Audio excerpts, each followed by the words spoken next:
मध्ये मी कैलास सोनवणे आपले हार्दिक स्वागत करतो। सुरुवातीला पाहूया 24 तासातील ताज्या घडामोडी। इंदिरा गार्डन ते जैन कॉलनीतील माजी महापौरांच्या निवासस्थानाकडे जाणाऱ्या रस्त्याच्या काँक्रिटीकरणाच्या कामाची सखोल चौकशीची मागणी।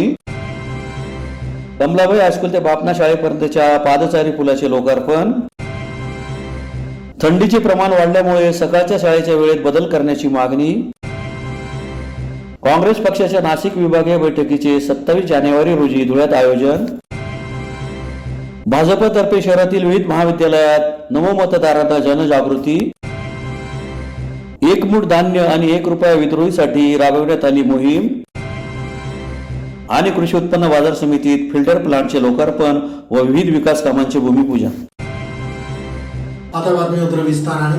धुळे शहरातील इंदिरा गार्डन ते जैन कॉलनीतील माजी महापौरांच्या निवासस्थानाकडे जाणाऱ्या रस्त्याच्या काँक्रिटीकरणाच्या कामाची सखोल चौकशी करून कार्यवाही करावी अशी मागणी राष्ट्रवादी काँग्रेस अजित पवार गटातर्फे महानगरपालिका आयुक्तांना निवेदनाद्वारे करण्यात आली। धुळे शहरातील इंदिरा गार्डन ते जैन कॉलनीतील माजी महापौर यांच्या निवासस्थानाकडे जाणाऱ्या रस्ता काँक्रिटीकरणाच्या कामाची सखोल चौकशी करून संबंधितांवर कारवाई करावी अशी मागणी राष्ट्रवादी काँग्रेस अजित पवार गटातर्फे मनपा आयुक्तांना निवेदनाद्वारे करण्यात आली आहे। निवेदनात म्हटले आहे की धुळे शहर राष्ट्रवादी काँग्रेसच्या वतीने इंदिरा गार्डन ते जय हिंद कॉलनी माजी महापौर यांच्या निवासस्थानाकडे जाणाऱ्या रस्त्याचे काम निकृष्ट पद्धतीने झालेले असल्याने तीव्र आंदोलन करण्यात आले होते। सदर कामावर नियमबाह्य पद्धतीने डांबरीकरण करण्यात येत होते। या सर्व नियमबाह्य व निकृष्ट कामाची चौकशीची मागणी करण्यात येत असून संबंधित व्यक्तींवर कारवाईची मागणी करण्यात येत आहे। तसेच संबंधित ठेकेदारास काळ्या यादीत टाकावे अशीही मागणी करण्यात आली आहे। यावेळी राष्ट्रवादी काँग्रेस पार्टीचे जिल्हाध्यक्ष कैलास चौधरी, शहर कार्याध्यक्ष रवींद्र आगाव, महिला शहराध्यक्ष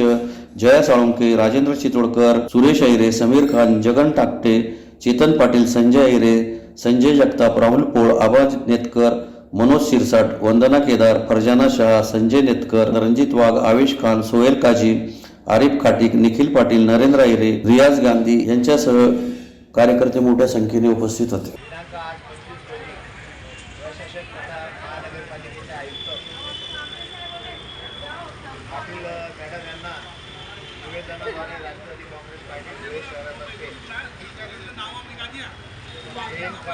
त्या रोडाच्या बाबतीत त्या कामाचं सुपरविजन जे करत होते त्या इंजिनियरला सस्पेंड करण्यासाठी निवेदन देण्यात आलं आणि त्या निवेदनात ठेकेदाराला काळ्या यादीत टाकण्याबाबत सूचना केल्या होत्या।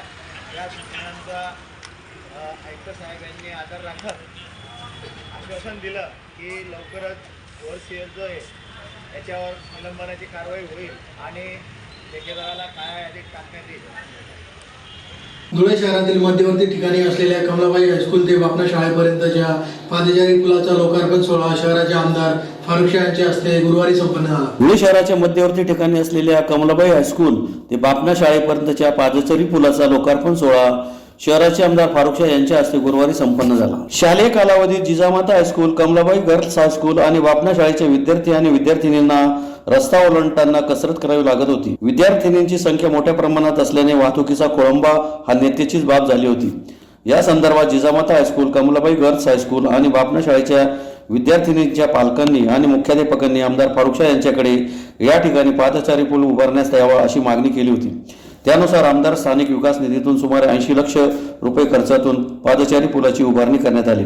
आमदार फारुख शाह यांच्या हस्ते सदर पादचारी पुलाचे लोकार्पण करण्यात आले। याच प्रसंगी पत्रकार संघाचे अध्यक्ष मनोज गर्दे, उपाध्यक्ष अतुल पाटील, कमलाबाई गर्ल्स हायस्कूलच्या मुख्याध्यापिका मनीषा जोशी, बापना शाळेच्या मुख्याध्यापिका आशा भांबरे, बापना संस्थेच्या सदस्या साधना मानेकर, डॉक्टर दीपश्री नाईक, सुलोचना अग्रवाल, रवींद्र इंगळे, चंद्रशेखर पाटील, नगरसेवक नासिर पठाण, नगरसेवक सईद बेग, नगरसेवक गनी डॉलर, नगरसेवक आमिर पठाण, प्यारेलाल पिंजारी, निजाम सय्यद, इक्बाल शाह, कैसर अहमद, डॉक्टर शराफत अली, डॉक्टर बापूराव पवार, फातेमा अन्सारी, हलीम शमशुद्दीन, मलिका खाटी, अकेला आसिफ, शाहिदा अन्सारी, रिजवाना शेख, सलमान खान, नजर पठाण, फैजल अन्सारी, समीर मिर्जा यांच्यासह पालक शिक्षक मोठ्या संख्येने उपस्थित होते। बघतच असाल की मी निवडून आल्यापासून सातत्याने ह्या शहराचा सर्वांगीण विकास कसा व्हावा त्यासाठी प्रयत्न करतो आहे आणि आपल्या सगळ्यांच्या सहकार्याने आणि आशीर्वादाने त्यात मी सक्सेस पण झालेलो आहे। आपल्याला सांगू इच्छितो की हा जे साक्री रोड आहे त्या रस्त्याची खूप दुरावस्था झालेली होती. त्यासाठी मी पहिल्या टप्प्यात गुरुशिष्य स्मारकापासून ते बाफना ब्रिजपर्यंत 6.5 कोटी रुपये मंजूर करून आणि ह्या रस्त्याचा डांबरीकरण, मोटारीकरण आणि रुंदीकरण केला. सेकंड फेजमध्ये मोतीनाला पुलापासून तर थेट हायवेपर्यंतचा दुसरा टप्पा आम्ही 8 करोड रुपये खर्च करून त्याच्या रुंदीकरण आणि डांबरीकरण केला. नंतर माझ्या अशा लक्षात आला की हा जे बाफना ब्रिज आहे, मोतीनाला वरचा जे पूल आहे तो खूप अरुंद आहे आणि त्यासाठी त्याचं रुंदीकरण व्हावा त्यासाठी मी 3.5 कोटी रुपये मंजूर केलेले आहे आणि त्याचे दोन्ही बाजू आम्ही 5-5 मीटर त्याचं रुंदीकरण करणार आहोत. मॅडम, मी दररोज मोटरसायकलने शहराच्या कानाकोपऱ्यात फिरतो आणि बघतो की कुठे काय समस्या आहे आणि कुठे आपल्याला काय करायचं आहे, काय करावं लागेल आणि त्यासाठी आम्ही प्रयत्न करतो. एका वेळा आम्ही दुपारच्या वेळेस ह्या चौकात उभा होतो आणि मी बघितला की जेव्हा शाळा सुटली 11:15 ते 12च्या दरम्यान मी 15 मिनटं इथे थांबून बघितला आणि त्यावेळेस माझ्या लक्षात आला की इथे आपण एक सेतू उभारू, एक पदचारी पूल उभारू, कारण इथले जे विद्यार्थी आणि विद्यार्थिनी आहेत त्यांना हा रोड क्रॉस करण्यासाठी खूप मेहनत आणि कसरत घ्यावी लागत होती आणि इथले जे पोलीस कर्मचारी होते ट्रॅफिकचे त्यांनी पण मला सांगितलं आणि मला विनंती केली की इथे एक जर पदचारी पूल झाला तर बरं होईल. मी त्यावेळेस इंजिनियरला बोलावून आणि महानगरपालिकेचे जे सर्वेअर आहे त्यांना बोलावून एक एस्टिमेट तयार केला आणि यासाठी पहिले मी 64 लाख रुपये माझ्या स्थानिक विकास निधीतून मंजूर करून दिलेले होते, पण ती रक्कम पण कमी पडत होती. नंतर आम्ही 25 लाख रुपये आणखी टाकून अशा 86 लाख रुपये खर्च करून हा पूल आम्ही उभारलेला आहे.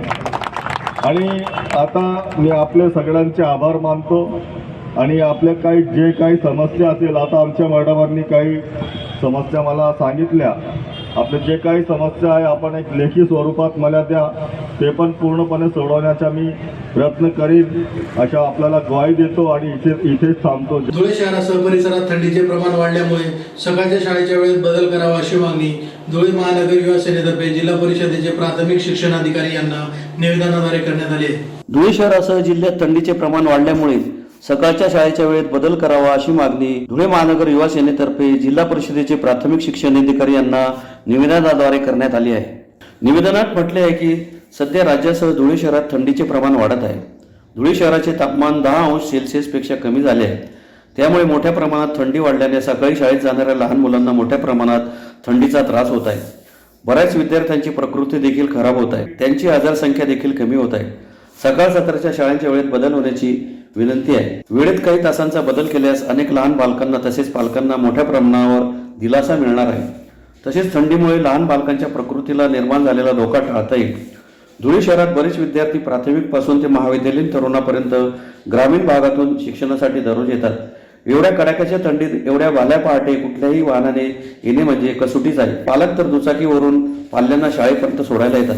सध्या अशा वातावरणात हे सर्व खूपच त्रासदायक आहे. म्हणून या समस्यांवर गांभीर्याने विचार करून शाळांच्या वेळेत योग्य तो बदल करण्याची मागणी करण्यात आली आहे. यावेळी युवा सेना जिल्हा प्रमुख हरीश माळी, विस्तारक तथा उपजिल्हा प्रमुख कुणाल कानकाटे, युती सेना विस्तारक सोनी सोनार, महानगर प्रमुख सिद्धार्थ करंकाळ, महानगर प्रमुख मनोज जाधव, तालुका प्रमुख गणेश चौधरी, जिल्हा समन्वयक मोहित वाघ, तरबेश शेख, जयेश फुलपागारे, किशोर साळुंके, शुभम फुलपागारे, जाकीर शेख, जाकीर मनियार, फाईम काजी, तेजस सपकाळ आदी उपस्थित होते. वाढत्या थंडीचा प्रभावामुळे वातावरणीय बदलामुळे आज आम्ही प्राथमिक शिक्षण अधिकाऱ्यांना निवेदन दिलेलं आहे. त्यात त्यांना आम्ही असे विषय त्या ठिकाणी नमूद केलेला आहे की सकाळच्या सत्रात शाळा ज्या काही भरतात त्यांच्या वेळेत बदल करावा, कारण की अत्यंत मोठ्या प्रमाणात थंडीचं प्रमाण वाढलेलं आहे. 10 अंश सेल्सिअसच्या पेक्षा खाली तापमान आपल्या धुळे शहराचं गेलेलं आहे. ग्रामीण भागातनं काही विद्यार्थी प्राथमिक शिक्षणापासून तर महाविद्यालयीन शिक्षणासाठी या ठिकाणी येत असतात. त्यांना त्या थंडीचा सामना करावा लागत आहे. लहान मुलांना जेव्हा पालक आपल्या शाळेत सोडायला जातात तर त्या पालकांनाही त्या थंडीचा सामना त्या ठिकाणी करावा लागत आहे. त्यामुळे 1 तास वेळ हा उशिरा शाळा भरवाव्या अशासाठी धुळे जिल्हा युवा सेनेतर्फे या ठिकाणी आम्ही शिक्षणाधिकाऱ्यांना निवेदन दिलेलं आहे. त्या निवेदनामध्ये आम्ही सर्व गोष्टी नमूद केलेल्या आहेत. इथून काही वेळेस आदेश होऊन जातात, परंतु काही शाळा तो आदेश मानत नाही आणि ज्या शाळा आदेश मानत नाही तर त्यांनी त्यासाठी आम्हाला सांगितलं की तुम्ही तक्रार करा. त्या शाळांना आम्ही नोटीस पाठवू आणि त्यांनी सर्व इंग्लिश मिडियम असो, मराठी मिडियम असो, महाविद्यालयीन सर्व ठिकाणी ते आज शिक्षणाधिकारी नोटीस पाठवणार आहे आणि शाळेमध्ये वेळ लगेच उद्यापासून किंवा परवापासून आदेश जारी करणार आहे आणि 1 तास ते उशिरा शाळा भरवण्यासाठी त्यांनी आम्हाला आश्वासित केलेलं आहे. आगामी निवडणुकींच्या पार्श्वभूमीवर काँग्रेस पक्षाच्या नाशिक विभागीय बैठकीचे दिनांक 27 जानेवारी रोजी धुळे येथे आयोजन करण्यात आले असल्याची माहिती ग्रामीणचे आमदार कुणाल पाटील यांनी पत्रकार परिषद घेऊन दिली. काँग्रेस पक्षाचे राज्य प्रभारी रमेश छेन्नीथला व प्रदेशाध्यक्ष नाना पटोले यांच्या उपस्थितीत आगामी निवडणुकांच्या पार्श्वभूमीवर 27 जानेवारी रोजी धुळे शहरातील Sai Laxmi lawns and resort Gondur येथे नाशिक विभागीय बैठकीचे आयोजन करण्यात आले असल्याची माहिती आमदार कुणाल पाटील यांनी कृषी उत्पन्न बाजार समितीच्या हॉलमध्ये पत्रकार परिषद घेऊन दिली. बैठकीदरम्यान नाशिक, अहमदनगर, धुळे, नंदुरबार आणि जळगाव या 5ही जिल्ह्यांचा जिल्हानिहाय आढावा घेतला जाईल. विभागातील प्रमुख पदाधिकारी या बैठकीला उपस्थित राहणार आहेत. पक्षातील ज्येष्ठ नेते व माजी मुख्यमंत्री पृथ्वीराज चव्हाण, अशोकराव चव्हाण, विधिमंडळ गटनेते बाळासाहेब थोरात, विरोधी पक्षनेते विजय वडेट्टीवार, विधान परिषदेचे गटनेते सतेज पाटील या मान्यवरांसह सर्व प्रदेश उपाध्यक्ष, कार्याध्यक्ष, सरचिटणीस आणि अहमदनगर, नाशिक, धुळे, नंदुरबार, जळगाव जिल्ह्यातील 1000हून अधिक कार्यकर्ते, पदाधिकारी सहभागी होणार आहेत. या बैठकीत राज्याचे प्रभारी छेन्नीथला हे पदाधिकारी कार्यकर्त्यांशी चर्चा करतील. बूथ कमिट्या, पदाधिकारी, कार्यकर्त्यांची लोकसभा निवडणुकीच्या दृष्टीने तयारी, संघटनात्मक बांधणी अशा विषयांवर बैठकीत चर्चा होणार आहे. यावेळी आमदार कुणाल पाटील, धुळे जिल्हा काँग्रेस कमिटी अध्यक्ष श्यामकांत सनेर, धुळे शहर जिल्हाध्यक्ष डॉक्टर अनिल बांबरे, बाजीराव पाटील, डॉक्टर दरबारसिंग गिरासे आदी उपस्थित होते. श्याम समीर सरांनी या ठिकाणी जी माहिती आपल्याला दिली त्याप्रमाणे या 27 तारखेला म्हणजे परवा काँग्रेस पक्षाचं 1 दिवसीय शिबिर हे महाराष्ट्र प्रदेश काँग्रेस कमिटीने धुळ्याला आयोजित केलं. त्याचं यजमानपद हे धुळ्या जिल्हा काँग्रेस कमिटी. मला काही कार्यकर्त्यांनी, काही पदाधिकाऱ्यांनी असं विचारलं की नेमकं धुळ्याला घेण्याचं कारण काय. तर कोर कमिटीच्या बैठकीमध्ये याच्यावरती एक सविस्तर चर्चा झाली होती आणि त्यामध्ये छेन्नीथला साहेबांची म्हणणं असं होतं की ज्या ज्या विभागामध्ये आपण शिबिरं घेतोय, आतापर्यंत नाशिक विभागामध्ये आपण घेतलं तर आपण नाशिकला घेत होतो, औरंगाबाद विभागात आपण घेतलं म्हणजे औरंगाबादला घेतोय, नागपूर विभाग म्हणजे नागपूरला घेतोय. मूळ जे सेंट्रल प्लेस असतं तर ते सोडून थोडं आतमध्ये आपण गेलं पाहिजे, जेणेकरून त्या जिल्ह्यामध्ये सुद्धा एक वातावरण निर्मितीचं आपण काम होईल आणि पदाधिकाऱ्यांना सुद्धा पुन्हा एकदा सर्वांची ओळख त्या निमित्ताने होत असते. तर तेव्हा एक उद्देश डोळ्यासमोर ठेवून आज 27 तारखेला धुळ्याला आपल्याकडे शिबिर ठेवलं आहे. 5ही जिल्ह्यांचे पदाधिकारी, सर्व आजी माजी आमदार, सर्व बाजार समित्यांपासून तर दूध संघापासून तर सर्व कारखाने, सुटगिरण्या, सहकारी क्षेत्रामध्ये काम करणारे काँग्रेस पक्षाचे सर्व पदाधिकारी आणि सर्व ब्लॉक कमिटीचे सर्व सदस्य अशी जवळपास 1000 लोक या मेळाव्याला या शिबिराला त्या दिवशी उपस्थित राहतात. शिबिराचा कार्यक्रम हा झांबोनी सांगितल्याप्रमाणे 2 सत्रामध्ये असणार आहे. सकाळी 10 वाजता किंवा 10:30 वाजता एक प्रेस कॉन्फरन्स सुरुवातीला छेन्नीथला साहेब त्या ठिकाणी नारायणच्या आणि सर्व प्रमुख नेत्यांच्या उपस्थितीत घेतील आणि त्यानंतर शिबिराला सुरुवात होईल. आणि शिबिर हे सुरुवातीला पहिले 2 तास जे आहे ते त्याच्यामध्ये 250 पदाधिकारी जे प्रमुख तालुका वाईज येणार आहेत त्यांचे एक शिबिर त्या ठिकाणी होणार आहे. त्यानंतर लंच आणि लंचनंतर पुन्हा एकदा 3 तासाचं 1000 लोकांचं त्या ठिकाणी शिबिर होणार आहे.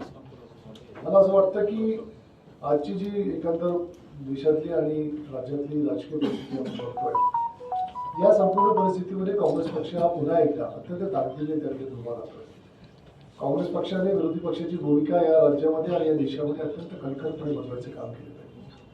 आणि जे काही केंद्रामध्ये असतील किंवा राज्यामध्ये सरकार असतील या सरकारांनी जे काही लोकांच्या विरोधामध्ये हुकुमशाही पद्धतीने कामकाज करायचा प्रयत्न केला आहे तो लोकांसमोर वारंवार आणण्याचं काम काँग्रेस पक्षाच्या माध्यमातून होत आहे। या ठिकाणी भारत न्याय यात्रेचा उल्लेख झाला।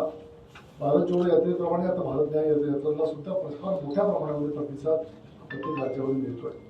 तर आपण बघितलं असेल आसाममध्ये सुद्धा लाखोच्या संख्येने गर्दी त्या ठिकाणी राहुलजींच्या पाठीमागे भारत न्याय यात्रेमध्ये जातात। त्याच्यावरही चर्चा या शिबिरामध्ये केली जाईल, कारण भारत न्याय यात्रा ही महाराष्ट्रातून पुन्हा एकदा जाणार आहे आणि त्या ठिकाणी आपल्या सर्वांच्या नशिबाने ती यात्रा ही धुळे आणि नाशिक जिल्ह्यामधून जाते आणि त्यामुळे त्या यात्रेच्या संदर्भामध्ये नियोजनाच्या संदर्भामध्ये सुद्धा चर्चा या शिबिरामध्ये केली जाईल आणि याचे एकंदर व्यासंग असलेला हा सगळा शिबिर आहे। त्यामध्ये धुळे आणि एकंदर महाराष्ट्रामध्ये होत असलेल्या लोकसभा निवडणुकीची सुद्धा त्या ठिकाणी गांभीर्याने चर्चा त्या ठिकाणी केली जाणार आहे। त्यामुळे आपण या शिबिराविषयी सर्वसामान्य जनतेला आपण आपल्या वृत्तपत्राच्या माध्यमातून माहिती द्यावी आणि काँग्रेस पक्षाने जो एक विरोधी पक्षाची भूमिका ठामपणे बांधण्याचं काम चालू आहे या भूमिकेला आपण सुद्धा सर्वांनी पत्रकार म्हणून आपल्या वृत्तपत्राच्या माध्यमातून आम्हाला आपण प्रसिद्धी द्यावी। शिंदखेडा येथे भारतीय जनता पक्षातर्फे शहरातील विविध महाविद्यालयात नव मतदारांना जनजागृती करण्यात आली। शिंदखेडा येथील भारतीय जनता पक्षातर्फे शहरातील विविध महाविद्यालयात नवमतदारांना जनजागृती करण्यात आली। नवमतदारांना जनजागृती करण्यासाठी पंतप्रधान नरेंद्र मोदी गुरुवारी राष्ट्रीय मतदार दिनी ऑनलाईन संबोधित करणार असल्याने शिंदखेडा शहरातील जनता हायस्कूल कनिष्ठ महाविद्यालय व MHSS कनिष्ठ महाविद्यालय येथे भाजपच्या पदाधिकाऱ्यांनी भेटी दरम्यान नवमतदारांना जनजागृती करण्यात आली। तसेच नवमतदारांनी दिलेल्या ॲपद्वारा नाव नोंदणी करण्याचे आवाहन करण्यात आले। यावेळी भाजपचे विद्यार्थी युवा मोर्चा जिल्हाध्यक्ष सूरज देसले, जनता विद्या प्रसारक मंडळ अध्यक्ष मनोहर पाटील, शिंदखेडा शहराध्यक्ष ॲडव्होकेट विनोद पाटील, माजी पंचायत समिती सदस्य सुभाष माळी, प्रकाश चौधरी, माजी उपनगराध्यक्ष उल्हास देशमुख, माजी नगराध्यक्ष दिनेश सूर्यवंशी, माजी विकास सोसायटी चेअरमन दगा चौधरी, उदय देसले, दादा मराठे, माजी नगरपंचायत बांधकाम सभापती चेतन परमार, भूपेंद्र राजपूत, बाळासाहेब गिरासे, जयसिंग गिरासे, गुलाब सोनवणे, दीपक फुले यासह भाजप पदाधिकारी मोठ्या संख्येने उपस्थित होते। देशाचे पंतप्रधान नरेंद्रजी मोदी यांनी नवमतदान अभियानासंदर्भात सर्व विद्यार्थ्यांचे जे तरुण मतदार आहेत त्यांच्याशी संपर्क साधणार आहे। त्यानिमित्त शिंदखेडा शहरातील भारतीय जनता पार्टीच्या युवा मोर्चाचे जिल्हाध्यक्ष सूरज भाऊ देसले यांच्या माध्यमातून संपूर्ण शिंदखेडा शहरातील सर्व विद्यालयात जे नवीन तरुण मतदान आहे त्यांना हा कार्यक्रम पाहण्यासाठी आणि सर्व शाळांनी सुद्धा आम्हाला MHS हायस्कूल असेल, जनता हायस्कूल असेल यांनी आम्हाला चांगला उत्कृष्ट प्रतिसाद दिलेला आहे। सर्व विद्यार्थ्यांना हा कार्यक्रम पाहण्यासाठी आणि नवमतदार नोंदणीसाठी आणि नवमतदान करण्यासाठी सर्व तरुणांना प्रोत्साहन करण्यासाठी भारतीय जनता पार्टीच्या माध्यमातून आणि या मतदारसंघाचे आमदार जयकुमार भाऊ रावल तसेच खासदार डॉक्टर सुभाषजी भामरे या अभियानामध्ये सर्व जुळलेले आहेत आणि हे नवमतदार अभियान हे संपूर्ण देशाभर आणि राज्यभर आणि आपल्या जिल्ह्याभर सुरू करण्यात आलेलं आहे। अंमळनेर येथे आयोजित 18वे विद्रोही मराठी संमेलनाच्या पार्श्वभूमीवर